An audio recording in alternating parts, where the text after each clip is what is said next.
Monsieur le ministre, cher Michael, mesdames et messieurs les ministres, mesdames les présidentes de commission de l'Assemblée, madame la présidente Véronique Keila, monsieur le président Gottfried Langenstein, mesdames et messieurs les parlementaires, madame l'ambassadeur d'Allemagne, mesdames et messieurs les ambassadeurs, mesdames et messieurs, chers amis. Nous sommes heureux, avec mon ami Michael Roth, secrétaire d'État aux Affaires européennes du gouvernement allemand, de vous accueillir aujourd'hui ici au ministère des Affaires étrangères et du Développement international pour la remise du prix Adenauer de Gaulle 2014 à la chaîne de télévision Arte. C'est un très beau symbole que d'être aujourd'hui rassemblés dans ce salon de l'horloge où Robert Schuman a prononcé en 1950 la déclaration qui servit de point de départ à la construction européenne. Le prix Adenauer de Gaulle a été institué en 1988 à l'occasion du 25e anniversaire du traité de l'Élysée. Il porte, et c'est une fierté pour les récipiendaires, le nom de deux grands hommes d'État, deux visionnaires, qui ont incarné chacun à la fois l'identité de leur nation, l'Allemagne et la France, et la réconciliation franco-allemande. Deux acteurs inlassables de cette réconciliation, de cette relation et de la construction européenne. Ce prix récompense depuis 26 ans des acteurs majeurs de la coopération franco-allemande. La liste des lauréats démontre la richesse et la diversité de notre coopération. On y trouve des villes, Ludwigsburg et Montbéliard, première ville jumelée après-guerre en 1990, des jumelages, partenariat régional entre la Rhénanie-Palatinat et la Bourgogne en 2002, des artistes, les compositeurs Pierre Boulez et Kurt Masur en 2011, des journalistes, Daniel Vernet et Ulrich Wicker en 2000, des hommes d'État, Jacques Delors, Helmut Kohl, Valéry Giscard d'Estaing, Helmut Schmidt, mais aussi des institutions, comme les rencontres franco-allemandes du monde économique à Évian en 2012 et l'année dernière, à l'occasion du cinquantenaire du traité de l'Élysée, l'Office franco-allemand pour la jeunesse. Chacun d'eux, dans son domaine, incarne l'amitié qui lie nos deux peuples. Et je me réjouis de pouvoir saluer plusieurs lauréats présents ce soir, notamment Daniel Vernet, ancien directeur de la rédaction du Monde, de représentants des rencontres d'Évian, ainsi que la secrétaire générale de l'OFAGE. Le prix 2014 est forcément particulier. Nous célébrons cette année le centenaire du début de la Première Guerre mondiale. Nous avons commémoré le 6 juin, le 70e anniversaire du débarquement de Normandie, en présence des alliés et des ennemis d'hier, aujourd'hui unis pour la paix sur le continent et au-delà. Désormais, 51 ans après le traité de l'Élysée et l'accolade entre De Gaulle et Adenauer, il n'y a pas un Allemand, il n'y a pas un Français, quelle que soit la génération à laquelle il appartienne, qui ne peut considérer l'amitié franco-allemande comme le plus grand et le plus précieux acquis de l'après-guerre.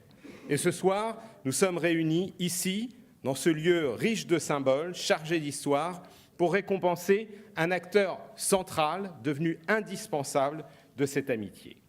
Arte est une chaîne publique culturelle et européenne née d'un partenariat franco-allemand. Fondée en 1991, elle est un véritable succès et irrigue désormais la culture européenne.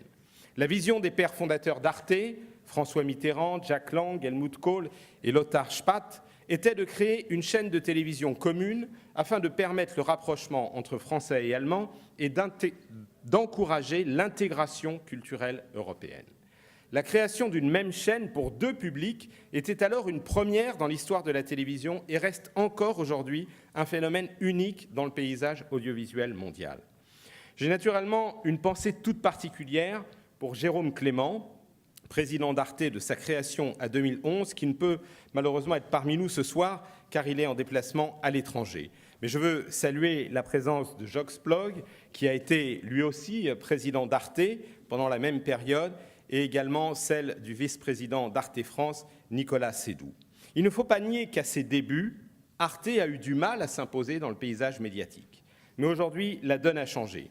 Comme Le Monde l'écrivait en septembre 2013, en mêlant habilement le sérieux et l'humour, et en montrant que la culture pouvait se conjuguer avec le plaisir, Arte a effacé petit à petit son image de ghetto culturel et élitiste. L'émission Carambolage, diffusée le dimanche, dédiée aux cultures françaises et allemandes, ainsi qu'aux cultures des minorités présentes dans chacun de nos pays, en est un bel exemple.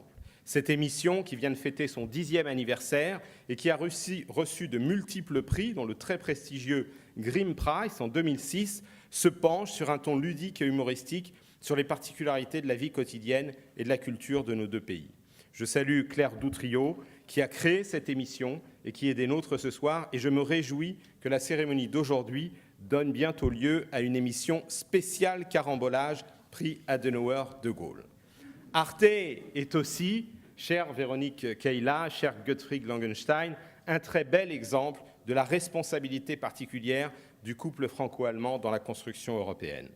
Ainsi, depuis des années, Arte a développé des multiples partenariats, moyennant des contrats d'association avec d'autres chaînes publiques en Europe, notamment avec Telewizja Polska, avec la RTBF, avec l'ORF en Autriche, récemment avec Czeszka Televize, mais aussi dans le cadre d'accords ponctuels, par exemple avec la BBC, la SVT de Suède ou la Danemark Radio. Et tous ces partenariats sont évidemment autant de pièces pour construire une Europe de la culture. C'est aussi dans cet esprit qu'en 2014, à l'occasion des élections européennes, Arte s'est impliqué de manière militante en donnant à voir aux téléspectateurs la richesse des cultures, des paysages, des réalisations européennes. De janvier à mai, il y eut ainsi 5 soirées spéciales réalisées pour parler de l'Europe positive, attractive, solidaire.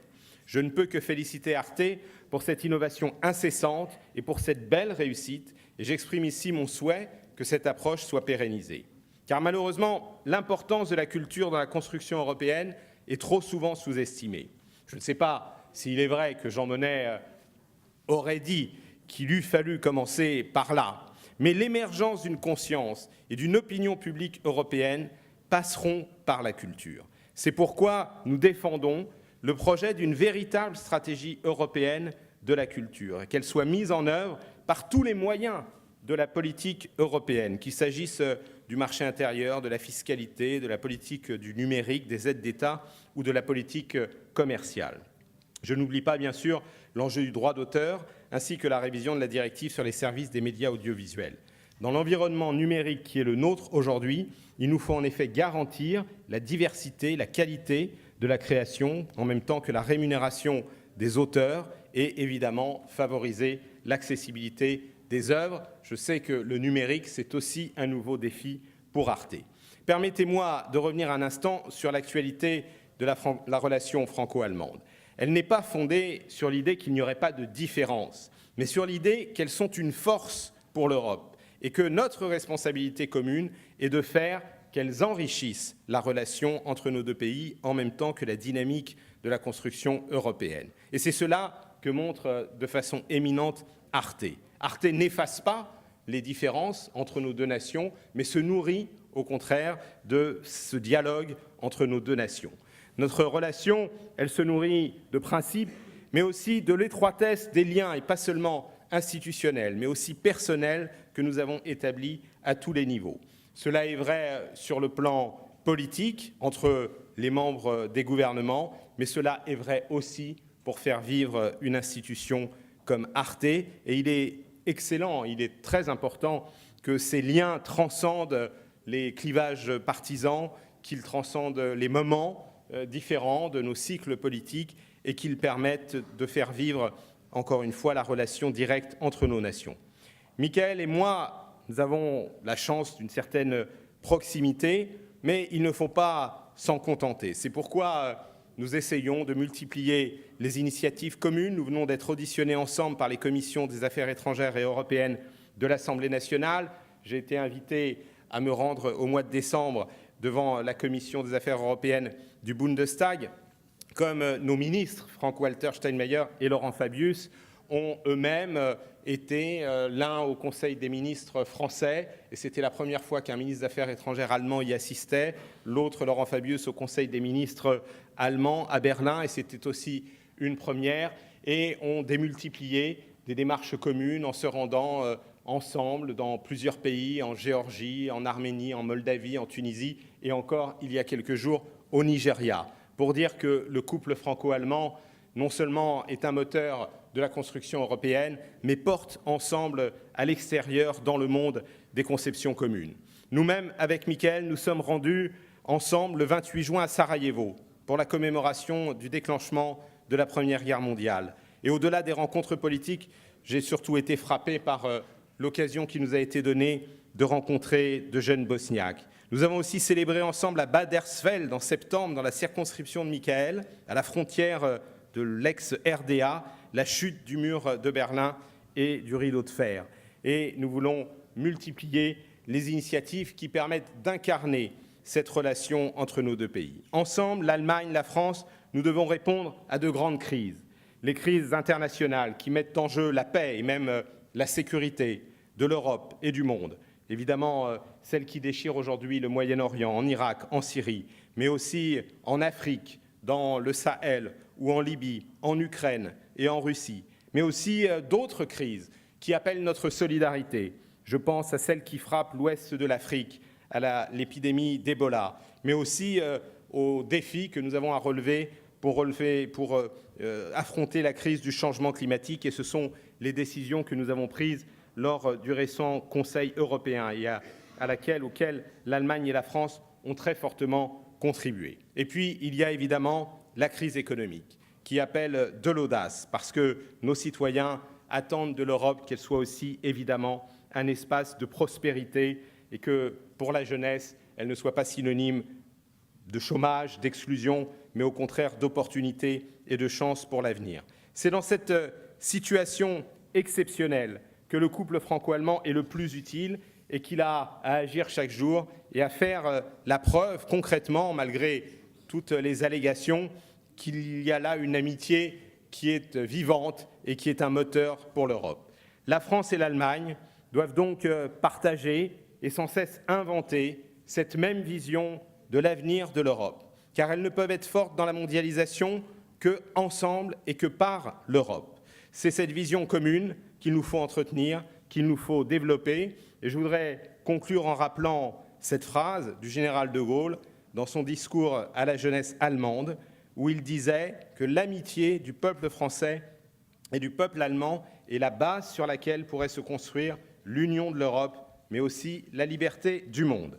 C'est dans cet esprit d'amitié, avec respect et fierté, que mon ami Michael Roth et moi-même, nous avons donc l'honneur de remettre cette année le prix Adenauer de Gaulle à Arte, en reconnaissance de son travail éminent accompli au service de la réconciliation, de la coopération et de l'amitié entre la France et l'Allemagne. Je vous remercie.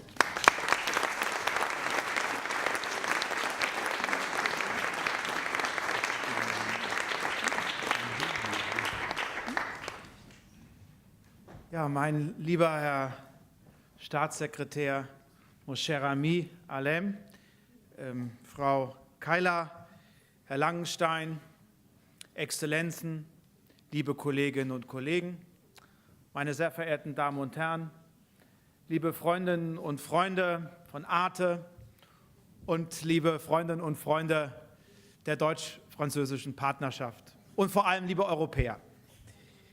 Ich freue mich sehr, heute hier sein zu dürfen. Es ist natürlich in diesen Zeiten der Krise eine der besonders schönen Aufgaben, die man als Europastaatsminister und als Beauftragter meines Landes für die deutsch-französischen Beziehungen übernehmen kann, jemanden auszuzeichnen, der vielleicht mehr erreicht hat als mancher Politiker und manche Politikerin. Und wenn man hier im Quai d'Orsay steht, fühlt man sich gleich als Deutscher ein bisschen kleiner. Ich bin gar nicht neidisch. Es ist gut, dass es bei uns in Berlin so anders ist. Es ist deshalb gut, weil wir aus den Gegensätzen unsere Kraft und unsere Kreativität schöpfen. Ich mag keine Gleichmacherei. Und es belebt uns ja geradezu, wenn wir in diesem Spannungsbogen uns bewegen. Und da ist eben nicht nur die Wirtschaft und die Politik gefragt, da ist vor allem auch die Kultur, da sind die Künstlerinnen und Künstler gefragt, gerade auch in dieser Zeit, wo wir nach neuen Wegen suchen für Europa, für die Welt, wo wir arbeiten für den Frieden, für mehr Solidarität, für mehr soziale Gerechtigkeit. Tja, und wer, wenn nicht wir? Die Deutschen und die Franzosen sollten dazu einen aktiven, einen konstruktiven Beitrag leisten. Anlässlich des 50. Jubiläums des Élysée-Vertrags im vergangenen Jahr konnten Deutsche und Franzosen in einer 10-teiligen Doku-Reihe mit dem Titel »Geliebte Feinde« auf 2 Jahrtausende gemeinsamer und bewegter Geschichte zurückblicken. Eine Sendung, in der Arte seinem Publikum, uns Deutschen und Franzosen, den Spiegel vorhielt. Die beiden Nationalikonen Marianne und Germania, wunderbar verkörpert durch die beiden Kabarettistinnen Antonia de Redinger und Annette Frier, führen in dieser Sendung in einem frechen und politisch völlig unkorrekten Schlagabtausch durch Höhen und Tiefen des deutsch-französischen Verhältnisses. Und dabei nehmen sie kein Blatt vor den Mund. Ja, der schöne Élysée-Vertrag. Was haben Sie ihn nicht gefeiert? Gebt's zu. Ihr wolltet doch nur nicht, dass wir mit den Amerikanern fremdgehen, unterstellt Germania den Franzosen. Das deutsch-französische Verhältnis ist eben auch nur eine schnöde Beziehungskiste. Die Stimmung, die sei echt schon mal besser gewesen, mosert Germania. Und Marianne kann dann nur mit den Augen rollen. Typisch deutsch. Die wollen immer gleich zum Paartherapeuten. Aber in einer Beziehung zählen doch Vernunft und Vertrauen. Wir Franzosen wissen das schon lange. Wir kennen uns eben in der Liebe aus. Und dann kommen Marianne und Germania aber doch zum Schluss: Widersprüche, Gegensätzlichkeiten, Probleme kann man aushalten und im Interesse Europas gemeinsam lösen. Alain hat es schon gesagt, Staatspräsident François Mitterrand und Bundeskanzler Helmut Kohl wirkten an der Gründung von Arte aktiv mit. Und das am 2. Oktober 1990, am Vortag der deutschen Einheit.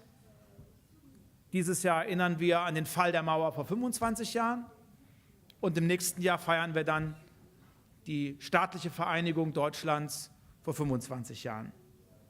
Der Europäische Kulturkanal war und ist ein Meilenstein in den deutsch-französischen Beziehungen und ein herausragendes Beispiel für binationale Kooperationen in der europäischen Medienlandschaft. Das hört sich so technokratisch an, aber es steht jetzt so und ich schlage es deshalb auch vor. Lassen Sie uns den deutsch-französischen und den europäischen kulturellen Dialog konsequent weiter ausbauen. Und das haben zuletzt unsere beiden Regierungen auch im Rahmen des Ministerrats zum Élysée-Jubiläum bekräftigt. Ich erinnere mich gerne an ein weiteres Geschenk zum 50. Geburtstag des Élysée-Vertrags, die Geschichtsdoku De Gaulle und Adenauer, eine deutsch-französische Freundschaft. Und geradezu Kult, das hat auch Alain schon erwähnt, ich freue mich, dass Alain und ich dasselbe sehen, ist die Arte-Sendung Carambolage der französischen Filmemacherin Claire Dutriat. Diese Sendung über nationale Symbole, Eigenarten und Kuriositäten klärt auf und hinterfragt mit einem Augenzwinkern Stereotypen und Klischees zwischen unseren beiden Ländern. Und eigentlich hätte allein schon diese Arte-Sendung den Adenauer-de-Gaulle-Preis verdient. Deutschen und Franzosen wird immer wieder der Spiegel vorgehalten. Arte ist für mich ein Paartherapeut für das Couple franco-allemand. Das dürften wir alle, egal ob wir jung oder alt sind, aus eigener Erfahrung kennen. Das Wissen um Gegensätze schafft Verständnis, Nähe und Vertrauen. Das ist in jeder Beziehung so. Auch mit seiner konsequenten Zweisprachigkeit, an der ich persönlich noch ein wenig arbeiten muss, trägt Arte dazu bei, dass unsere Freundschaft nicht sprachlos wird. Sprachenkenntnisse sind der Schlüssel für die Annäherung von Menschen über Kultur und Staatengrenzen hinweg. Und besonders schätze ich die deutsch-französischen Fernsehkoproduktionen, deren Förderung Arte ein wichtiges Anliegen ist. Sie sind ein wichtiger Baustein für eine gemeinsame Vorstellungswelt. Ich denke an die preisgekrönten Filme Das Weiße Band und Liebe von Michael Haneke oder Pina von Wim Wenders.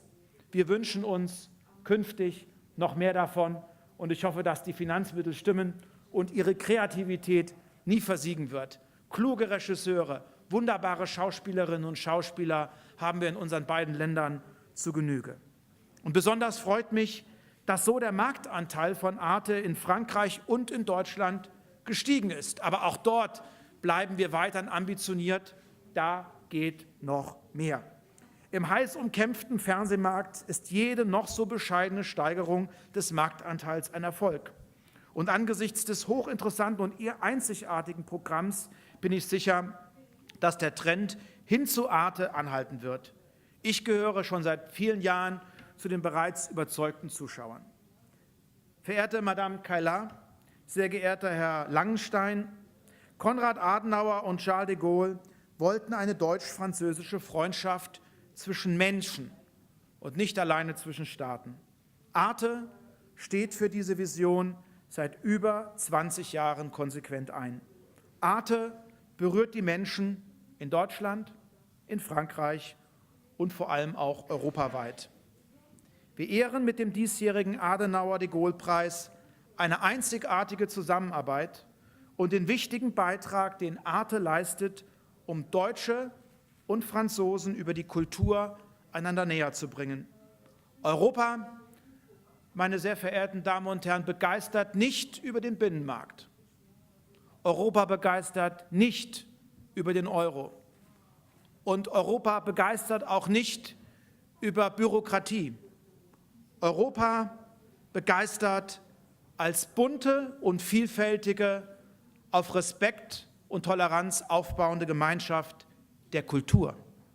Arte steht für das, was für die deutsch-französische Beziehung gilt. Sie ist einzigartig, sie ist unverzichtbar.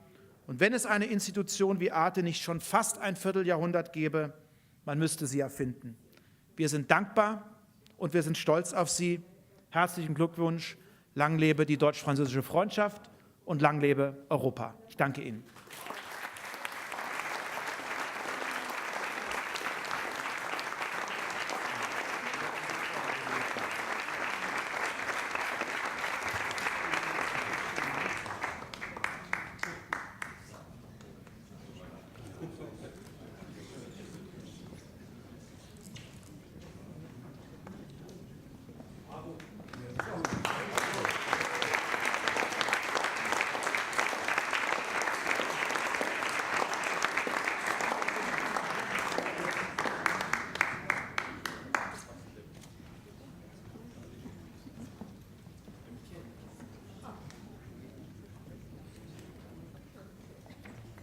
Messieurs les ministres, je vais être brève, mais au nom de toutes les équipes d'Arte, celles qui sont en Allemagne comme celles qui sont à Strasbourg ou à Paris, ici, Arte France, je tiens à vous remercier, ainsi que les membres du jury, pour ce prix qui nous honore.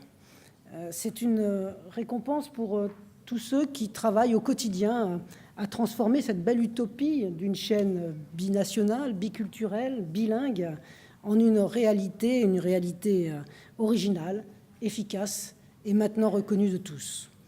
Et c'est un encouragement fort à continuer à surmonter tous les obstacles que nous rencontrerons pour imposer Arte comme la référence culturelle européenne dans le monde numérique, car c'est un beau dessein pour Arte que d'être à la fois un vecteur de rayonnement des identités européennes de la culture, ainsi qu'un vecteur de rapprochement de nos imaginaires pour contribuer à écrire ce roman européen dont nous avons tant besoin.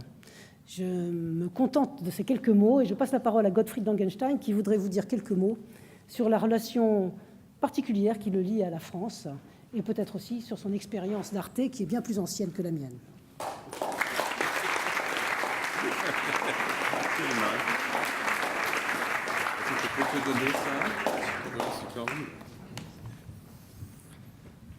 Ein bisschen höher.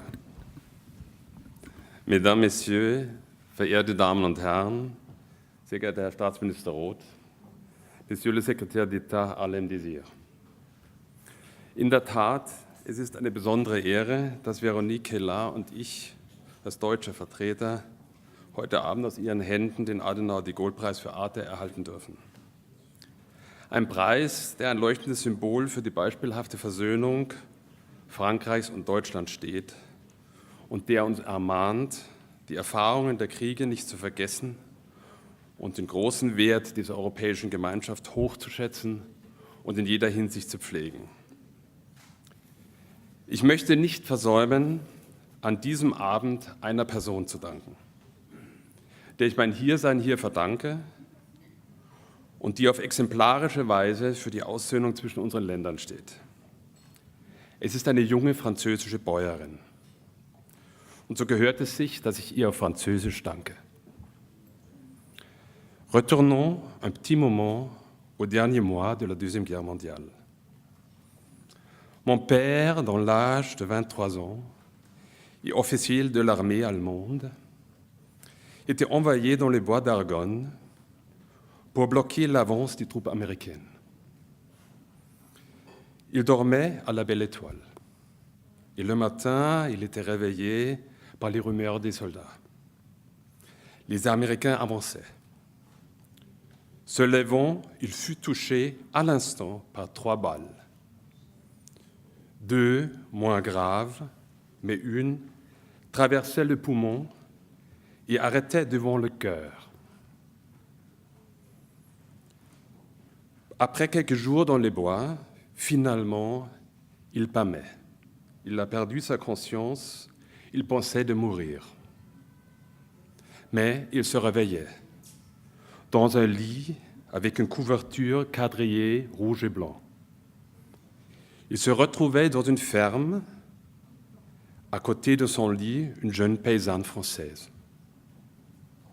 Elle l'a soigné presque 3 mois. Pendant sa convalescence, il a appris l'histoire de cette famille. Le frère plus jeune était tué par les troupes allemandes au début de la guerre. Le frère aîné était tombé dans les batailles plus tard. Les troupes allemandes, retournant à la fin de la guerre, ont tué les parents et ont brûlé une grande partie de la ferme. Et lui, mon père, se retrouvait maintenant dans une des chambres rares qui restait encore intacte. Cette jeune paysanne aurait eu tout droit de tuer cet officier allemand ou de laisser mourir dans les bois. Mais elle a fait le contraire. Elle a tiré le corps de ce jeune soldat mourant sur un chariot à ridelles, plusieurs kilomètres, pour le sauver et guérir dans sa maison dévastée. Quel courage, quelle force d'amitié, quelle grâce. Et pour cela, je veux remercier aujourd'hui devant vous, avec très grand respect, cette femme. Mein Vater hat uns Kindern aus dieser Erfahrung etwas mitgegeben. Er sagte immer, wann ihr jemanden jemals trefft, den er ablehnt, widmet ihm eine ernste Stunde und ihr werdet wirkliche Freunde finden. In diesem Sinne werden wir uns bei Arte auch weiter engagieren. Da dürfen Sie sicher sein. Keine Feindbilder pflegen, sondern die Wege zum gemeinsamen Erschließen, den anderen verständlich machen. Das Friedenshaus Europa und das Zukunftshaus Europa ist unser Auftrag und darin folgen wir gerne und auch mit Überzeugung de Gaulle und Adenauer. Und jetzt obliegt mir nur noch Claire Dutriots Film und Trailer anzukündigen, der ich auch sehr herzlich danke für Ihren Humor und Ihr großes Engagement in den letzten Jahren. Meine Damen und Herren, ich danke Ihnen für Ihre Aufmerksamkeit. Mesdames, Messieurs, merci pour votre attention aimable.